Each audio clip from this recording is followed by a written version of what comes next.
Assalaamu calaykum daawadayaal. Ku soo dhawaada muuqaalkeena maanta. Waxaan kaga hadli doonnaa 5 qof oo aadan rumaysan doonin inay jiraan ilaa aad ka aragto. Ka hor inta aanan bilaabin, fadlan subscribe saar kanaalka haddii aadan hore u saarin. Ronnie Gallion ayaa dhashay sanadkii 1951 iyagoo miisaankooda guud ahaa 12 kilogaram. Waxay ka midaysnaayeen hal calool. Mid kasta oo ka mid ah walaalaha wuxuu lahaa xubno jirkiisa u gaar ah. Sidoo kale mid kasta wuxuu lahaa calooshiisa u gaar ah, mindhiciradiisa iyo keliyihiisa u gaar ah.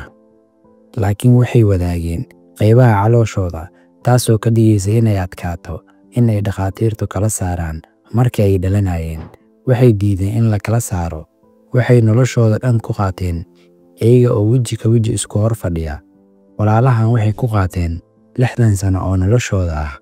Ronnie Gallion ayaa u dhintay wadne xanuun sanadka 2020 iyagoo da'doodu tahay 68 sano jir.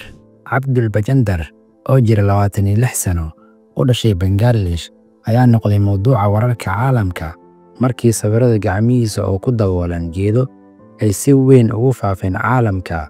Bajandar ayaa ogaaday xaaladdan ku cusub jirkiisa marka uu jiray 10 sano. Wuxuu yeeshay geedo daboolay gacmihiisa taasoo ka dhigtay naafo.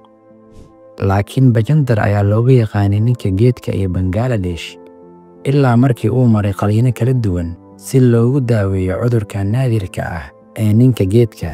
Ugu dambeyn, koox ka kooban 9 dhakhtar ayaa sameeyey qaliin guulaystay oo socday 4 saacadood si ay ugu saaraan 5 kilogaram oo u eg jirida geedaha gacmihiisa. Bravo Lal, 26 jirkan ka soo jeeda India, ayaa ku dhashay cudur naadir ah oo loo yaqaan melanoma. Cudurkan ayaa daboolay qayb ka mid ah wejigiisa, laakiin wuxuu sii daboolay 80% wejigiisa. Da'diisa oo sii korayso, Bravo Lal ayaa isbedelay wejigiisa isagoo qaadanaya daawooyin ka yareynaya cudurka naadirka ah ee loo yaqaan melanoma. Bravo Lal wuxuu dhammaystiray masterkiisa ganacsiga. Wuxuu noqday farshaxaniiste heesaa isagoo ku soo biiray baraha bulshada. Bravo Lal ayaa haleelay kansar gacantiisa midig ku dhacay. Wuxuu si xun u saameeyey neerfaha gacantiisa midig, taasoo keeni kartay luminta awoodda dhaqdhaqaaqa gacmihiisa. Sanad kadib ayuu u geeriyooday. Bayezid Zikder, 4 jirkan ayaa ku dhashay xaalad aad naadir u ah oo ka dhigaysa inuu u ekaado nin waayeel ah. Khubarada caafimaadka ayaa raadinaya xaaladdan, taasoo sababtay in da'diisa si degdeg ah u kororto isla markaana uu u ekaado 80 jir. Marka laga reebo saameynta muuqaalka jirkiisa, wuxuu sidoo kale la daalaa-dhacayay dhibaatooyin caafimaad oo aad u daran iyo nafaqo darro. Dhakhaatiirtu waxay ku guuldareysteen inay si rasmi ah u ogaadaan cudurkiisa. Sidoo kale Bayezid wuxuu jecel yahay inuu ciyaaro. Si kastaba ha ahaatee, daawooyinka qaaliga ah ayaa laga yaabaa inay caqabad ku noqdaan daaweyntiisa.